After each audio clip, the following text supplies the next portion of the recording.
Oh, ladies and gentlemen, the time is upon us. The Invincible War is officially come and gone in one episode.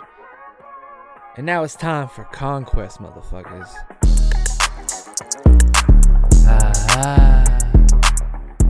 Ladies and gentlemen, welcome back to Saturday Morning Cartoons. I am your host, Doug McDoubles. Next to me is the Invincible Connoisseur, the man that got me on the series, the man that has been pushing for this and has got me hyped from the very beginning. Is Ray McFlurry II. How are you doing, my friend, after episode... I'm mourning. What do you mean? I'm mourning. My whole goddamn skeleton. I'm mourning. What the fuck do you... Yeah. Holy shit. No.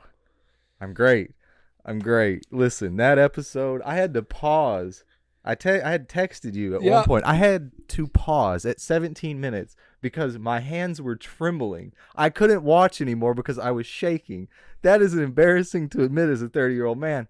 This episode had me fucked up, dude. Yes, and you made a very good point. The Invincible War has come and gone in one episode. In the past few episodes, I have described the Invincible War as something that is a distraction to wrap up a few plot points to distract you from what's really coming. And yes, it does. You see that now because it's a full episode of Angstrom Levy wreaking fucking havoc. And then it just doesn't work at all. 56 minutes and 22 seconds is what we got. Yeah, it just wreaks havoc. All the Invincibles wreak havoc, and then he still loses even though a bunch of people are dead and major cities are destroyed and shit. But like, at the end, you think the credits are about to roll.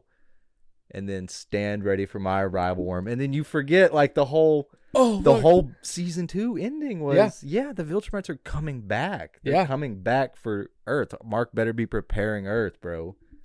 And at the end of all this, Mark is fucking broken.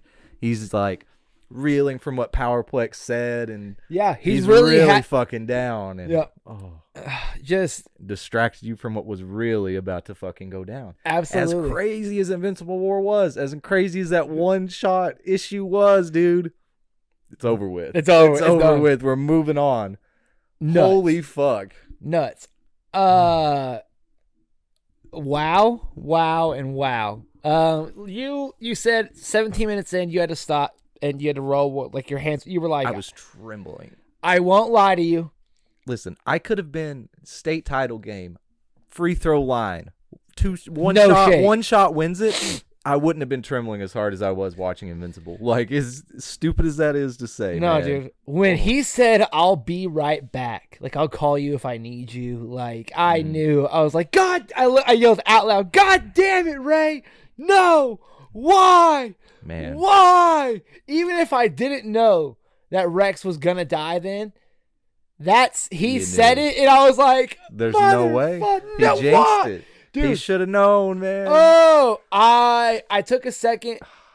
I saved, and I rolled 2 roaches for the day because I was so excited to podcast with you, and I had to take a second and like sit for a second and just be like,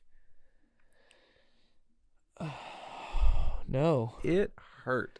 Like I say it every episode.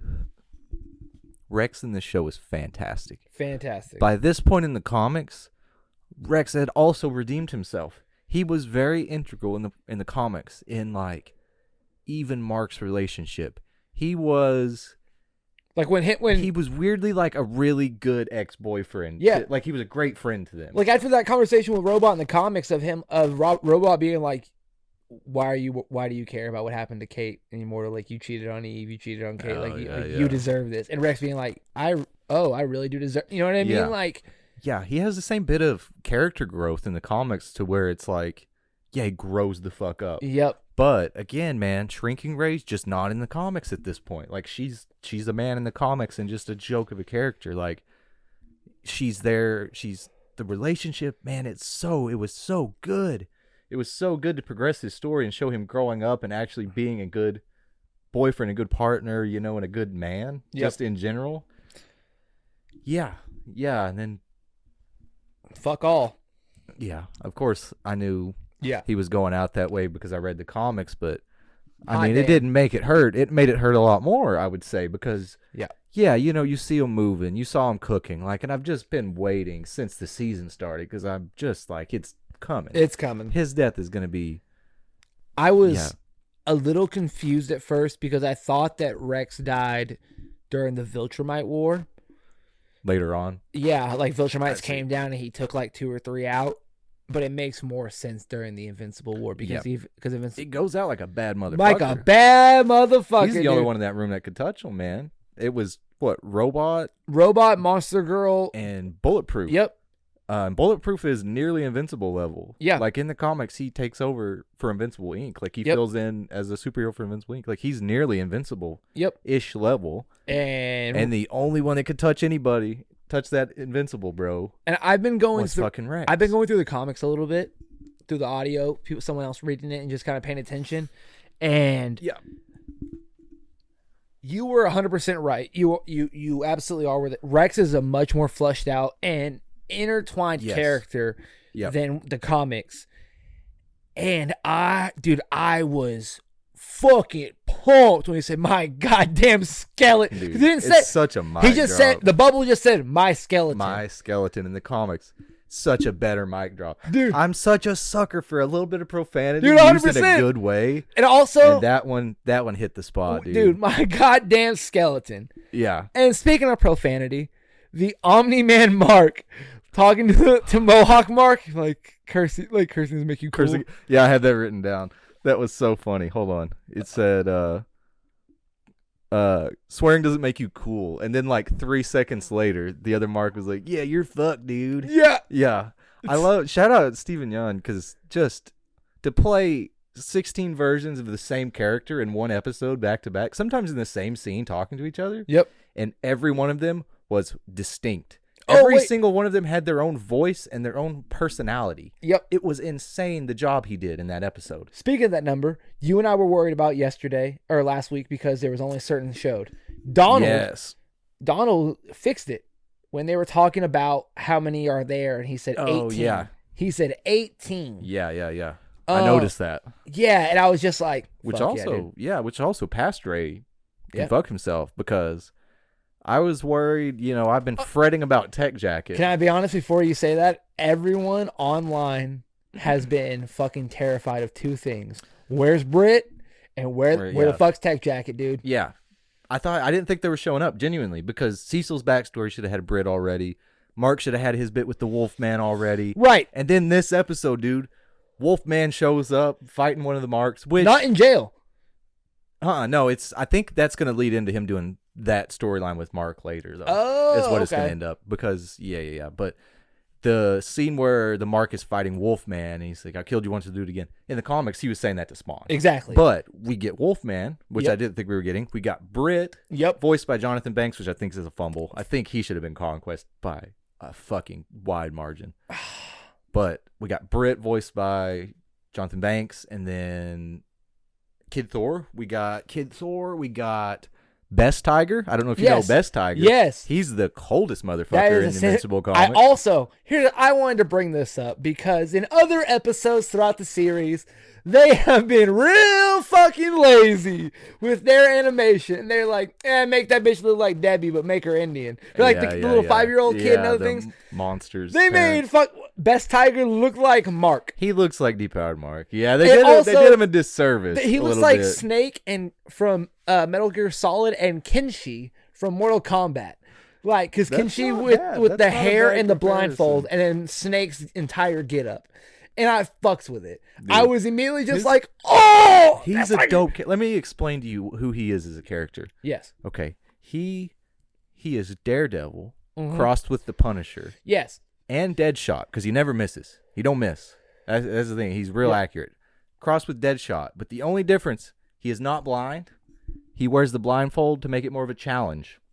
That is his character. What the fuck? He is a cold motherfucker. What the fuck? He's a cold dude. Yeah, that's his whole thing. Is I don't think he has powers. He has pistols. Yeah. With like different, it's like Green Arrow, like different bullets or whatever. But yeah, he's a cold fucking dude. And he has some cool moments in the Guarding the Globe comic, I think. Like they spun off Invincible back in the day when it was running into like a Invincible Universe comic. Right. I think it was in that he had like a really cool storyline. Yeah. But yeah, to see him show up this early, didn't expect it. Tech Jacket didn't have any lines. They didn't call him Tech Jacket, so I'm afraid he's like someone else, technological coat or something. Like he's not actually, because it looks quite different. Oh, really? And also, people online were saying like, kind of looks like a girl, which yeah, who cares? Who cares? Whatever.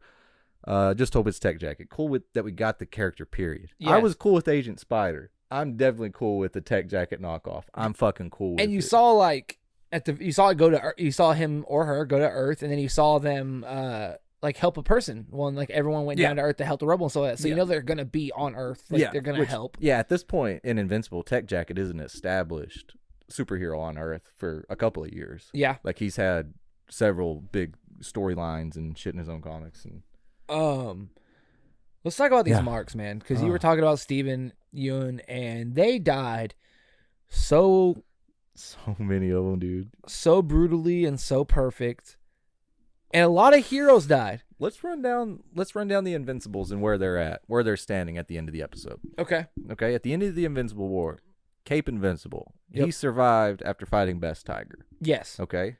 Sport Invincible. He is dead. His body was left behind. There was birds on it at the end. Yes. He was like fucked up into pieces. Prison Invincible. The one with the fucked up burned face. Yes. He survived. He killed. He destroyed Moscow. He was the one that destroyed Moscow. Yeah. So he destroyed Moscow. The next one, No Goggles Invincible. Presumed killed by Darkwing 2. Got taken into the Shadow Realm. Yes. Which is crazy. Also, Darkwing. That boy, just like Darkwing 1, he got the same way. I don't know if you noticed. Yes, that he was grabbed the exact same move. Fucking A right, dude. Yeah. And then he Batmaned his bitch ass. So good. The Flaxen Invincible with the flaxen bug suit or whatever. Oh, yeah, he died. He got killed by Cecil and the Reaniman. Yes. Mohawk Invincible, he survived after destroying New York.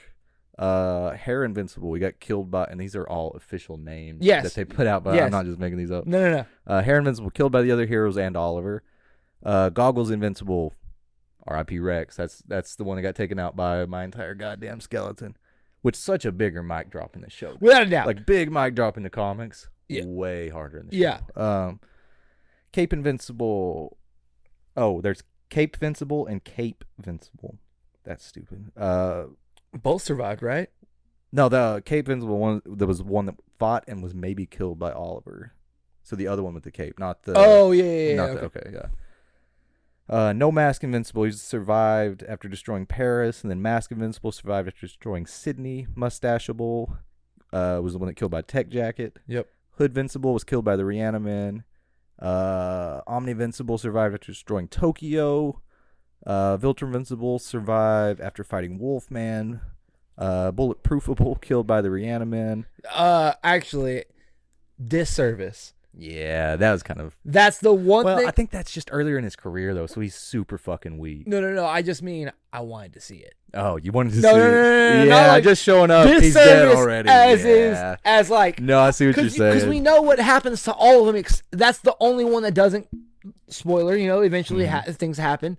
But, like, that's the only one because of what happened with the Reaniman, and I wanted to fucking see it. We saw Red Rush's head explode. What the fuck? We can't see that? We saw a little animation on that, bro. What the hell? A little budget. Yeah. No. Yeah, go ahead. Last one, Light Blue Invincible, killed by Powerplex. Oh, yeah. Crazy. He got it a little bit. Okay, cool. Do you have him written in your notes at all? Yeah, I do. Okay, go ahead. We can talk about it. We'll get into him later. Last one, Stripe Invincible, survived after destroying London. So... we're down to just a few, and then Angstrom Levy put them all into that dimension where he took Mark to fight, and now they're stranded because Angstrom Levy is taken prisoner by the technicians, which is, people were like, oh, these are like Hellraiser and stuff like that, and that was kind of cool. Then you realize it was voiced by the people from Hellraiser. Was it Doug Bradley? Something like that. Yeah, I think that was who voiced him. And here's the thing, they remind people from Hellraiser. However, if anyone, hey man, second drop. If anyone remembers Teen Wolf, the Dread Doctors, there's 3 doctors that come in and they do things of that nature when it comes, because they have to essentially keep building things for themselves and to sustain it, just because they've lived for so long. This is different. The technicians, their world is essentially destroyed. Blah, blah, blah. They live destroying shit and taking stuff apart and adding shit to themselves so they can survive for longer. So I'm really excited for what's coming with that whole soup kitchen plot line. Huh. I'm down, dude. So fucking A. Soup kitchen, pun intended. If they show it. Yeah. That's gonna be sick. That's gonna be sick, and sick is indeed the word. dude. Let's shout out Rex a little more because he's gone. We're not gonna have a whole lot of opportunities to talk about him again. Whenever he heard the explosions, he's helping her move in, and he says, "I got to go fight." He's got that mask on, and then he suits up in the coolest way he could possibly suit up. Dude, explodes his clothes. He just explodes his fucking clothes off. That is so damn cool. What a badass. And just also, like, to think about how his powers work. He's such a badass that he can perfectly control the level of blast to just, like, kind of blow his clothes off, and Ray is not in any danger. Yep. It's so cool to even, like, think about it to that level. Also, her telling him be safe. He goes, "Are you kidding me? Watch this!" And like it's so fucking. He goes, "What? Why? Out of everything to say in the world, you're my girlfriend. You should know not to say that to me, baby. Yeah. Watch this." Sick. Never gonna see it once in the comics in the show. He goes out confident too, man. Like Rudy and Bulletproof and like they believe him. And he's like, "I have a plan. Get the hell out of here." He's you like, idiots. I still got it. Oh, these idiots can't tell when I'm lying. He just goes out like as big a badass as you could possibly fucking go out. Yep. You kill an unkillable character because you were so badass. You're such a bad motherfucker, dude. Man. Yeah. But yeah, that just shows you a little bit more. We can kind of transition off that to another note here. You kind of realize as some of these other Invincibles are getting taken out by different characters in the show, like Tech Jacket kills one, Oliver's fighting one, obviously Rex kills the one. You realize we really have Prime Mark. Like our universe is Prime Mark. Yes. He is far stronger than any other Invincible that came through those portals. Yep. Like the For a lot of reasons. The Reaniman pretty brutally killed that one guy with not a terrible amount of effort. It took 3 of them to like pound his head. And in the comics, Bulletproof Mark fucked up. Yeah, like 3 episodes ago, also, Mark like killed 10 of them, 12 of them, like it was nothing. Yeah, and then remember, like you remember, like then the Red Room started. Like then the White Room really started. You know what I mean? Yeah. And then it was, he's on the ground. What happens when the thing's off? Then he's finally like actually mad. The other dimension marks they're invincible to a feat because they didn't have to train in certain aspects because no one challenged them. No one was strong enough. Mark didn't have the other Marks didn't have to go fight the 5-year-old, or they was a little bit fucked up, so they might have killed him. You know, they would have killed Omnipotence, or you know what I mean, or whatever. You know, all these things that would have transpired that made Mark stronger throughout the series to that moment. These other ones were just sitting there. Mm-hmm. They already ruled everything. They already ruled their empire. There is a lot of difference in all of the characters. I think Prime Mark, which is the one we know, he gets his powers way later than most of the characters. So a lot of them, like, they grew up with training with their dad, so they went with them, or like they fought their dad and killed him. You know, like a lot of them, they have the ones that have survived to the end have a lot of crazy experiences, like the ones that are in the Viltrum Empire, obviously. Like the one that has the invincible suit with the Viltrum shoulder pads, like he's part of the Viltrum Empire. He's obviously the Ward of Earth or whatever. Yeah. Like they're crazy fucking strong, but still, like, they're not near what our Mark is. Yeah. And that show, like, people were kind of complaining because he keeps getting his shit kicked in, like Doc Seismic and, you know, Powerplex. And people were like, how is he 137% stronger this season? Because that's what Donald said he was, lifting weights. And I'm like, do you remember how many times he used to be in the hospital? He used to be in the hospital after every fight. He got fucked the fuck up. Always. And, like, the fight with Doc Seismic, he got wrecked by the bug creature that bit him with venom in the chest, and he was down.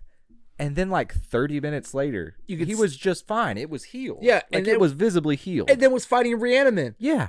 Like, it was visibly healed, and the fang hole was still in his uniform, like his costume.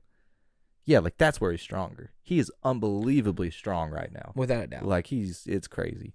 Other than that, Oliver got a little action, got to fight a little bit. Don't know if you noticed. I always noticed because I love Yamcha. Oliver got knocked down, and he just hit the Yamcha real quick. You know, just hit that Yamcha death pose, man. Oh, it was so funny to me.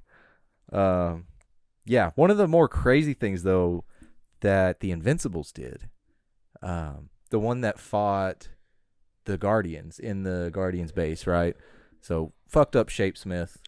Bruh. Fucked up Shapesmith. Devastated. I was like, no! Yeah. You gotta go make Sonic 4, 5, and 6. I was scared, dude. Yeah, so he messed up Shapesmith, beat up Black Samson, no problem. And he was just toying with Immortal. Tore through the Kates. The craziest kill in that entire show so far in the whole war was using the Immortal's head to cut Kate in half. Dude. He threw that head so hard he cut a human being in half.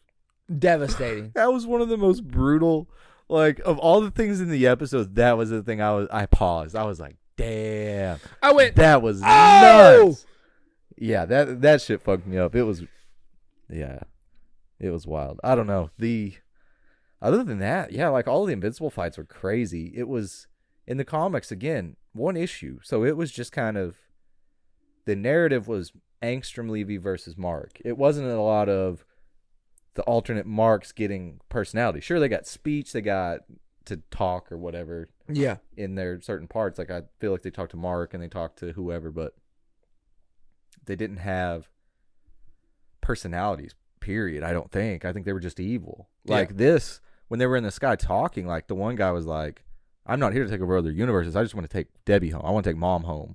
Yeah. So like he's a weird one. And then the other guy was like, yeah, I miss William. Like, so they're not all super duper evil. Yeah. They're not like, and even the evil ones, like the Omni-Invincible is evil in a much different way than like the Viltrum Invincible. Like they're all evil in different ways and like bad in different ways, or like, yeah, it's cool. Like, and there's Mohawk Mark. And there's Mohawk Mark, who's insane. And then there's the other Mark with, he didn't have no goggles but full mask and cape Mark. The one that got put into the Wasteland Dimension. Yeah. That motherfucker's crazy. Oh, yeah. Yeah. Do you think we'll get that? Do you think we'll get it?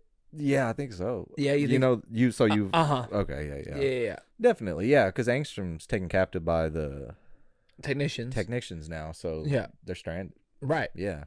On a desert wasteland. Why is me like, are we gonna see? Do you think we'll see them again? Definitely. Yeah. Okay. Yeah, because same with the with the Martians, whatever the fuck they are, the Sequids. Oh, the Sequids. Do you think that's coming at all, or is that something that can kind of be skipped? They fought them on Earth already, right? Right. That's how we got Shapespit. Yeah, but they didn't like re-find them yet. In the comics. That's right. I think they pop up again. Yeah, I think they do. You think they will? Okay. I think so. Because I was watching that and I was just like, Also, noticed it. Haley Joel Osment's character survived. I noticed that. I saw it and I was just like, fuck yeah, dude. Yeah, I loved it. I loved all the characters they let show up. Obviously, a lot of those, they may have been Image characters, but I'm not. And as Image as a whole, I'm not super into. It's pretty much just Invincible and, shit like Tech Jacket and Wolfman, I know. But yeah, it was good. It was so good, man. Like, the Angstrom Levy versus Mark fight. Like, using the T-sphere or whatever he calls them, pretty much. His Levy balls. Mr. Terrific. I can only think of Mr. T. Mr. Terrific. It, pretty much like his T-spheres. His Angstrom balls. Yeah, and whatever they were made of, dude, they were going fast enough and they were hard enough to cut Mark's skin, which is an insane feat. Yep. Yeah, you saved a good portion of the animation budget for that fight, and I thank you for it. Yep. That was absolutely insane. Everything like the animation of the balls in action was fucking crazy. It reminded me of The Matrix. Okay. I don't know if you've seen The Matrix or not, but like in certain aspects of the movies, like when the machines are like flying towards like I think it's the third movie, they just show up just like a giant school of fish. Okay. And it looks fucking terrifying. That's all I thought. I was just like, dude, that looks fucking sick. Because you can just see like red dots everywhere, which has the same color of the machines in the movie. Yeah. So it was just like, oh, fuck. It was so good, dude. I loved it. I loved Mark learning during the fight, too. Like, he was getting wrecked at one point, and then he's just like, instead of deflecting them, he starts destroying them to kind of see if it breaks in the chain, just to see how many he's actually using, because it looks like there's infinite. Yeah. But he's just portaling them through, so he's just like, starts destroying something, he sees the gap in it. And I'm like, damn, Mark is growing mid-fight. Saiyan-esque, bro. Goku-esque. He's learning in the fight, bro. He leveled up. I fucking love it, dude. Yeah, is good. And I liked the end, too. And I can't remember the comics exactly. I'm getting the show and the comics bleed together a lot. Oliver at the end, kill him, so he can't hurt anyone else. And Mark's going to do it. And then he fucking gets away. He gets away. And I'm like, damn. Like, Oliver is doing so good. He gets away from Debbie. He's like, Mom, the people need me. I need to go help. Humanity needs me. The world needs me. And then he's like, kill that motherfucker. Pop his head off. Rock his shit, Mark. I love it, dude. It makes me so happy. Yeah. I love William. He was kind of nothing in the comics, though. He kind of didn't get a lot fleshed out further into the story. I thought that was it for him. I really thought that was it for him, man. Shout out Rick with his super strength. I forget he's a Donald. I think they'll use him more coming up. Rick? Yeah. I think so, man. I bet he'll get used in some capacity. I like his character a lot. Yeah. I bet he'll be a superhero. Yeah, that'd be cool. Super Rick. Yeah, speaking of Donald, good, man. Hot damn. What a mic drop. I know I overuse that phrase, no, dude, no, you don't. That's what I do, sir. Oh, that's what I do, sir. Do your shit. Talk your shit, Donald. And You're then the Brett man. picks him up, and it's just half of him. It's just like he looks down. Yes, it was just like because he couldn't feel. He didn't know. He had no idea. Yeah, he goes. Just like goes. Shit. It's so good. Yeah, Donald's a great character, man. I love it, man. I'm fucking down for it. Yeah, it was an excellent episode. I did think, though, honestly, I thought they would end on Stand Ready for My Arrival Worm. I thought that's how they would end the season. I didn't know that they were going to end episode 7 that way. So it's crazy to me that we get a whole episode of Mark versus Conquest. Yes. Because the end scene, I mean, we can talk about the end scene. That is just ripped out of the comics, dude. I want to hit something as hard as I can. Yep. And then the smile and then the jump, it was just ripped off the comic pages. Yeah, one thing I don't like, though, and then we can get off Invincible. We got a couple topics, unless you have stuff. You're good. I did not like Jeffrey Dean Morgan as Conquest. I wanted them swapped so bad. I understand. Because to me, Viltrumites are cold. They're calculating. They're not like... I just hear Negan from The Walking Dead, and I don't like... Negan and Conquest are not nearly the same. Mike Ehrmantraut is much closer to Conquest. Nice. Than Keith Richardson. Yeah, like it's just if you let Keith Davidson, old Lee Trevino man himself, Dark Side. Oh, okay. This guy played Dark. Oh, okay. Lee Trevino. Yes. Sorry, yeah, it's just Viltrumites to me because they're all like. Stoic. They're stoic. That's a good way. They're stoic, and they're like they follow orders. They're all about rule and order and following command. And Jeffrey Dean Morgan's character arc and everything has never been someone that follows rules. Yeah, it's just to me. Yeah, if you have Jonathan Banks, but to play Britt is a miss. He didn't sound right as Britt to me. No, if you swap him and Jeffrey Dean Morgan from Britt and Conquest, yeah, you want someone cold, calculated, killer. He enjoys what he's doing, but it's at the same time, it's just business. Like, that's just what he does. It's not, I don't know. It's just, I feel like if you get the man that played Mike Ehrmantraut, he can pull from something. Yes. He can get much closer to the Conquest that I envisioned than Jeffrey Dean Morgan did so far. Which I know I'm judging it very harshly, very early, because he said 2 lines or whatever, but it's a miss to me. Because you had the one in the booth. Because I genuinely was like, I went, when I heard the voice. It's not what he sounded like in my head. When I heard Britt talk, I was heartbroken. Because Britt showed up first and he spoke. And I said, motherfucker. Yeah, that was kind of a negative to me. But yeah, excellent episode. Oh, excellent. Dude. The whole episode, the whole arc is a distraction, though. Just the whole Angstrom Levy, it's just to throw you off the scent of the real thing. Oh, I love it, dude. I can't wait for the season finale. All right, enough about Invincible, because another major thing has come out, and you have waited like a legit 8 or 9 years on this. Yeah, dude. Daredevil, born again, gentlemen. never been born again. What is it called? Daredevil. Daredevil Born Again, dude. Is that what it's called? Yeah. Okay, my fault. This show. Tell me about it. I've been meaning to watch it, but I did not get to watch it before this episode, but I want to hear about it. So originally slated at 18 episodes, was then cut to 9 because they're doing another 9 for season 2, which they are currently in production right now. Is essentially a continuation with season 3 from the Netflix series. And hot damn, buddy, was I... So it's basically season 4? Kind of, yeah. Okay. Hot damn, was I terrified. Oh my God, I was so nervous. That they were going to mess it up? They were going to fuck it up, dude. Because, like, if we've seen other Marvel shows, like, everything can't be Agatha or Loki. You know what I mean? Yeah, that's fair. Woo, buddy, everything, you know, because they did not do him that well in She-Hulk. But, hot damn if it was not fucking good. Immediate, first episode, fucking devastating. Things happen. Bullseye shows back up. And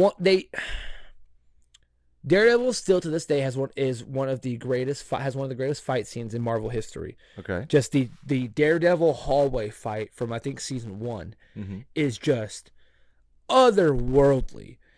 And they're going backwards in that shot of the Daredevil fight. And in this one, they're going you're following the camera. Okay. Like their camera's going backwards, essentially. Up a stairwell, the whole 9. I was really impressed with this series, bro. Fuck yeah. 2 episodes in, I'm fucking down for it. 2 dropped? Yes. Yeah. Vincent D'Onofrio is a He's cold Kingpin? Yep, they got a lot of characters from the series to come back. This ties in a couple shows, right? Like, yes. Obviously the old one, but Kingpin showed up in Echo, and so did Daredevil, right? Yes. Has that tied in already and like shit from that? Yes and no. Okay. Actually, I lied. Yes. Not from Hawkeye because nope, I lied from both because there's a member from the Tracksuit Mafia. They have a reference to it in episode 2, I think. And in the second episode or first episode, they meet Murdoch or Daredevil and Kingpin meet in the diner. They have lunch, and he said I had to take some time away. I tried to mentor someone, it didn't really work out. And he goes, "Didn't she shoot you in the face?" And it just kind of makes you like youth nowadays, you know. Yeah. So like they do have both callbacks, but yeah. also Kingpin wins mayor, which is it happens in a lot of comics and things of that nature and video games adaptations, and the motherfucker drops immediate. He said we can't have vigilantes running around like someone in a devil costume, or someone else, or a man in a spider costume. Yes, I saw that. Yeah, very, very exciting that they are playing into it fully, that they're in the MCU. So they're like, no, there's a lot of motherfuckers here. Which that's cool that they're name dropping because Sony owns the TV rights to Spider-Man and he'll never show up. Tom Holland will never show up. Never. In that. But it's cool that they can at least vaguely allude to it. Yeah, you know, man in a spider costume. Yeah, that's it. Yeah, that's cool. I like that. I was thoroughly impressed with what they were able to do. They made Daredevil more Daredevil. They made him a grounded, obviously superhero, but they made him almost superhuman when it came to his acrobatics and his batons that help him thwip throughout the buildings of Hell's Kitchen. I was really surprised. So it's good, but it's a step down from the original? Nope, not a step down. It's not a step down. I personally don't believe it's a step down. It feels like a true season 4? Yep, it's not a step up. It's nothing of the sense. I'm not saying that. Until we get the full season out and season 2 comes out, I'm not giving it a fucking... I see. Opinion withheld. Yes. However, hot damn, did this is on a good note. Yeah, Disney Plus Daredevil show, I'm down for it. And they have ties, characters, every continuations from the Netflix series to where they're trying to make it as much of a season 2 as possible, or season 4 as possible, while also being under the Disney Corporation and making it their own entity and own show with the progress that they're making. They brought in the Punisher season 2, or the Punisher writer to come in and do a couple episodes. Dude, it's good. It started off strong, dude. Because originally fucked up. It's fucked that dude. They show up fucked up immediately. I'm down for it. It's good, man, because originally it'd be 2 more episodes before they got out of the fucking courtroom. Yep. You know, so it's good that they started off strong. Like, what a change. Yep. Yep. And also, the pilot was the one that was rewritten by the Punisher director. Episode 2 is not. Oh, the season 4, episode 1? Yeah, season 4, episode 1 was rewritten. Episode 2 was not. So it's kind of cool that they were able to bring it into a different avenue with episode 2 still intact. Yeah, that's I love cool. it. That's a cool way to do it. I love it. I have no doubts that people will be like, yo, this Daredevil show's pretty fucking sick, dude. I don't know about you see Charlie Cox's Daredevil? Like, impressive motherfucker. Like, the fight scenes, the dialogue, the plot lines. Like, they brought all these other characters back. There's no telling what they're going to do with season 2, bringing in and having more callbacks to Luke Cage and the Defenders and Iron Fist and Jessica Jones. And they've already announced that John Bernthal will be. They already showed, like, clips, so he'll show up. That's gonna be sick, man. Yeah, I have the highest hopes and nothing but good things to say about Daredevil season 1 or Disney's Daredevil season 1, but technically the season 4. Season 4, yeah, because they've done it correct. That's good, man. I'm glad to hear that. Yep, that's good. All right, my friend, we're done with Invincible. We're done with Daredevil. I want to play a brain teaser. Let's play a game. I love games. You do love games. You also love actors. I do. And shit in that vein. I have a screenshot here. I have a screenshot of the 10 highest paid actors from 2024. Okay. I want to see how many of these 10 you can guess. Okay, perfect. Yes. In no order, I'm going to go. Are you ready? Yes. Chalamet. Not on this list. Whoa! That's what I'm saying, dog. I would have thought. Zendaya. Not on this list. Holy That's what I'm fuck. saying. I would have thought. That's why I wanted to play this game, because tough. Okay, Ryan Reynolds. He is number 2. Fuck yeah. Dwayne The Rock Johnson. That is number 1. There it is. Okay. Kevin Hart. Number 3. There it is. Okay, now we're getting somewhere. Jack Black. Jack Black, not on the list. Oh, now we're getting somewhere. Okay. Daniel Craig. Not on the list, but you're... James Bond and also The there. Knives Out. That's what made me think of it. Yeah, I'm not known, but you're in that area. Chris Evans. Not on the list. Oh, no, I'm so sorry. Robert Downey Jr. Not on this list. No, I guess he hadn't got paid for that yet. Cillian Murphy. Not on this list. I think bigger classicer, I guess, would be the best way. Idris Elba. I know it's not. No, he's not on this list. Yeah, okay. So, Jim Carrey. No. Meryl Streep. Think traditional kind of Oh, actor. okay. Denzel Washington.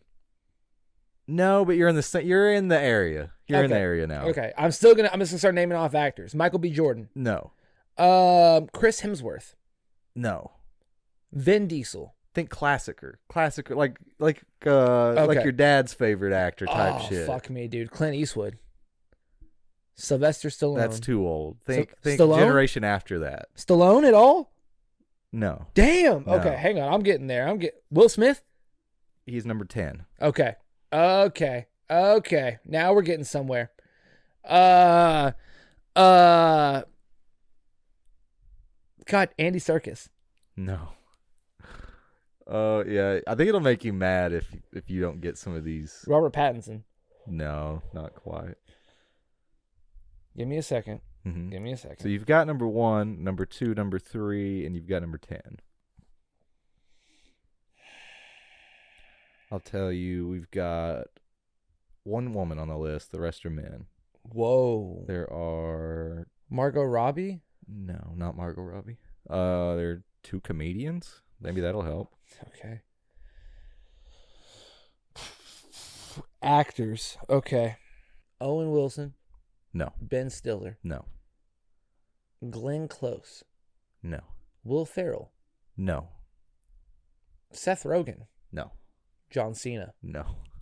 You're kind of in the ballpark. Batista. No. Well, I mean, before the wrestlers, I guess. Oh, De Niro.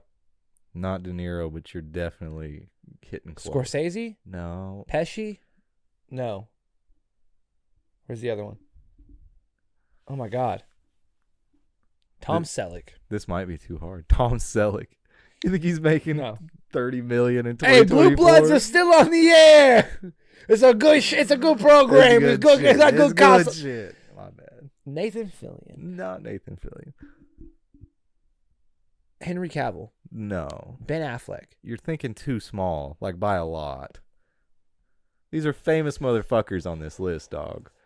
Like, you'll be embarrassed you didn't get them if I gave you the rest of this list. Johnny Depp.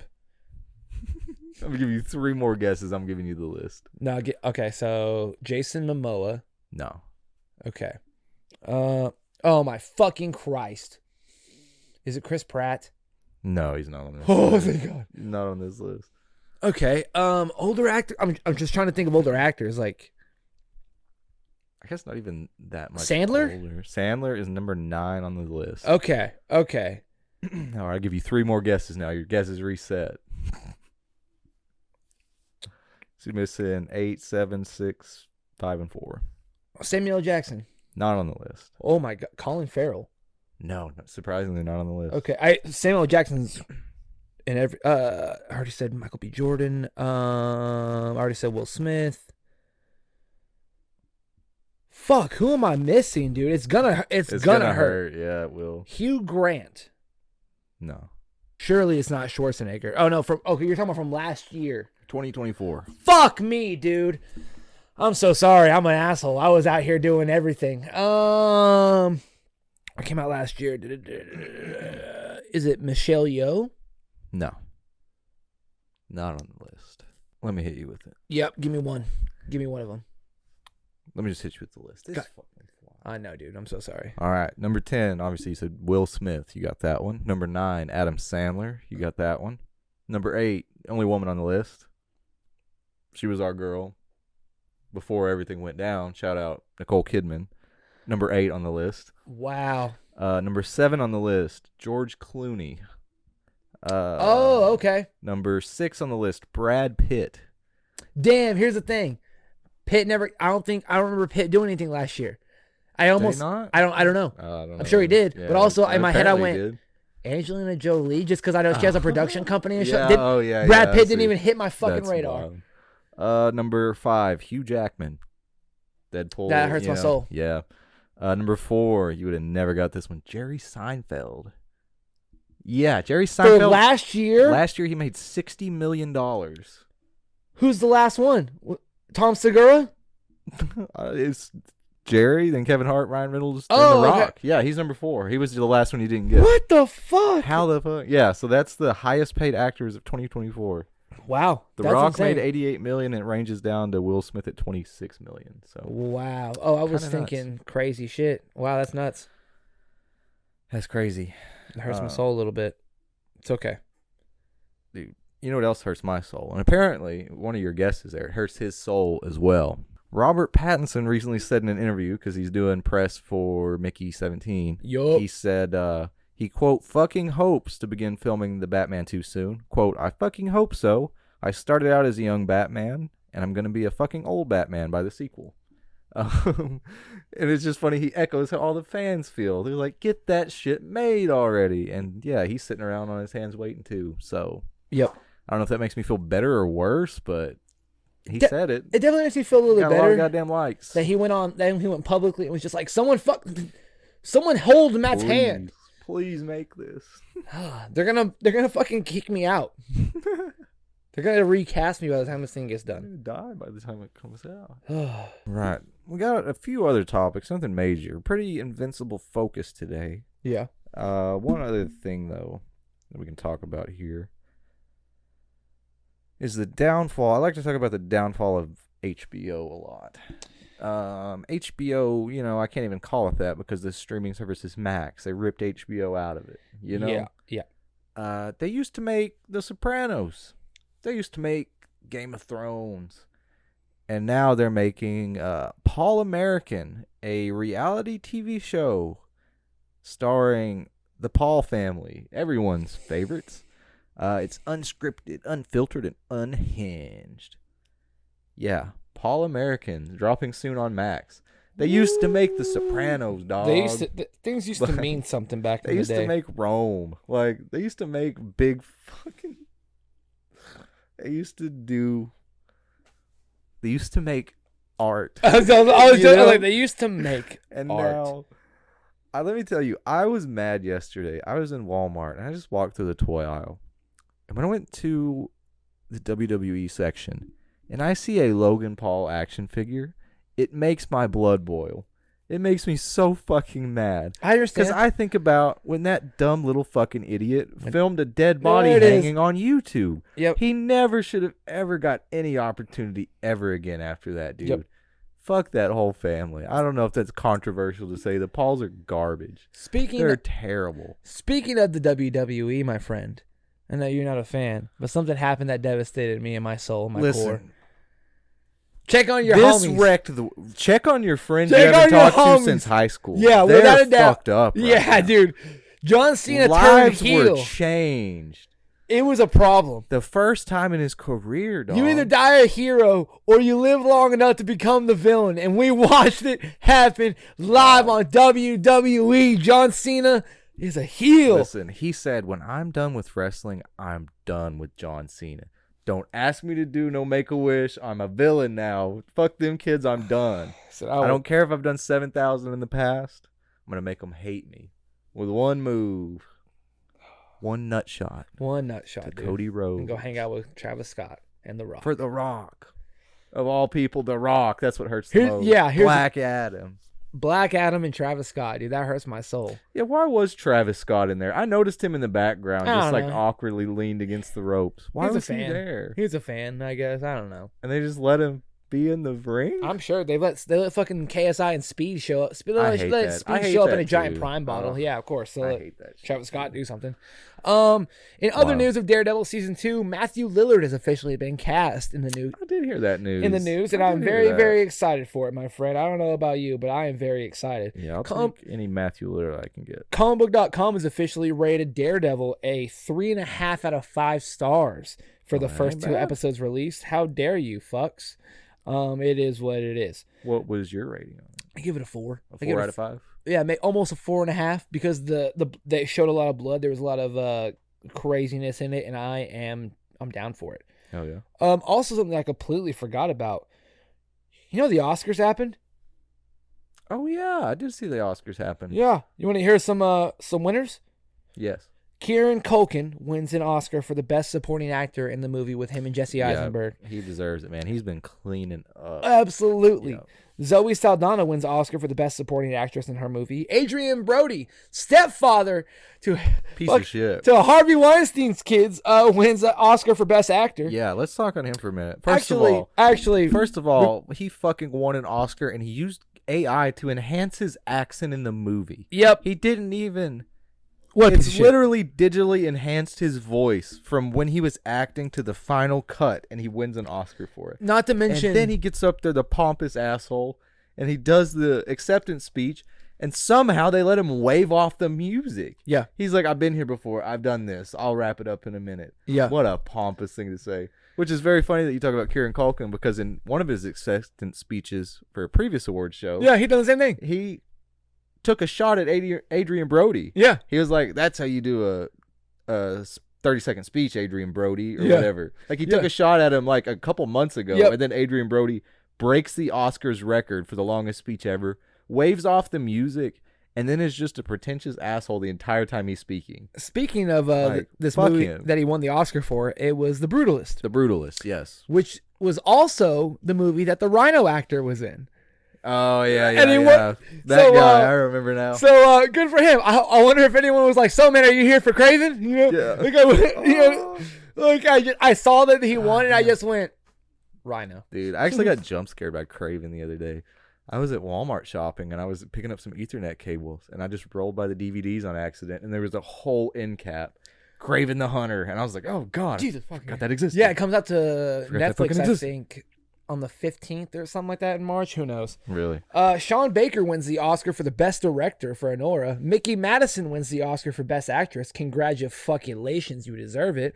And Anora wins Oscar for the best picture. Yeah. Super down for it. The Anora, I've not watched it. The budget for the movie was like $6 million.